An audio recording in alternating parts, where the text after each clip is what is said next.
I sent the invitation the way I send most things to my family now, carefully neutral, stripped of expectation. It was a simple message in the group chat.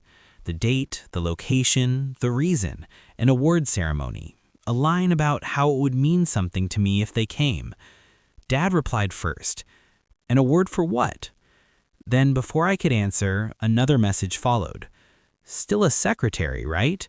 These things are usually just internal certificates. A laughing emoji. Familiar. Practiced. My sister chimed in minutes later. We're already going out to dinner that night. Hard to reschedule. Mom didn't write anything. She just liked my sister's message. I stared at the screen longer than I should have. Not because I was surprised, but because part of me still hoped I would be. I typed, erased, typed again, then finally sent the line I've learned keeps the peace. That's fine. And it was, or at least it had to be. The day of the ceremony moved forward without them. I went alone, sat among people who knew my work but not my history. The room was understated. No dramatic music, no spotlights, just a podium, a banner, and a quiet confidence in the air that this recognition mattered. When my name was called, there was applause. Polite, sustained, real. Someone from leadership shook my hand and spoke about projects I had led, initiatives I had built from nothing, decisions I had made when others hesitated, words my family had never used for me. I accepted the plaque, smiled, stepped aside. No surge of triumph, just a steady feeling settling into place, like something aligning after years of being slightly off. That evening, my family went to dinner. I know because my sister posted a photo. Table lighting too warm, plates untouched, everyone smiling at the camera. Dad was tagged, Mom commented with a heart.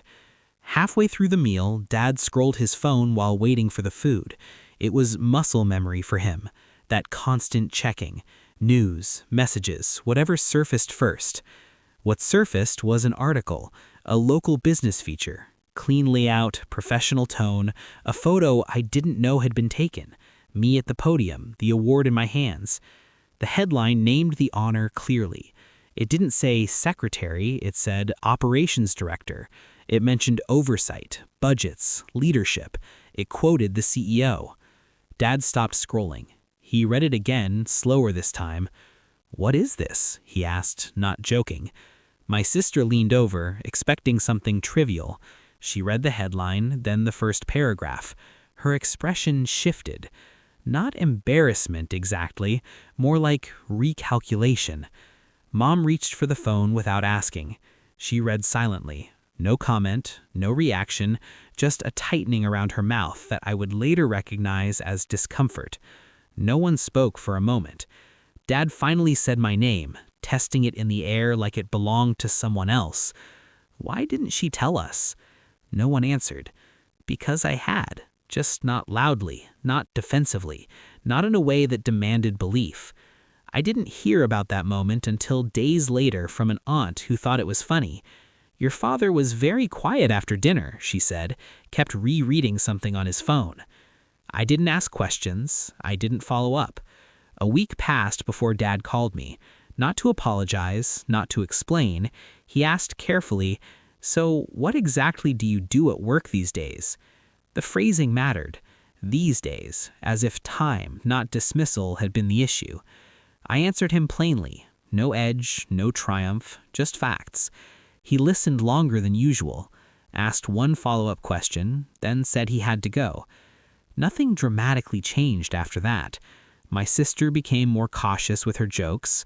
My mother started mentioning my job to relatives as if it had always been important. Dad never brought up the award again. But something fundamental shifted. They stopped correcting me when I spoke about my work, stopped summarizing it for others, stopped assuming. It wasn't reconciliation, it wasn't justice, it was something quieter. The absence of doubt where it used to live. And that, I learned, was enough.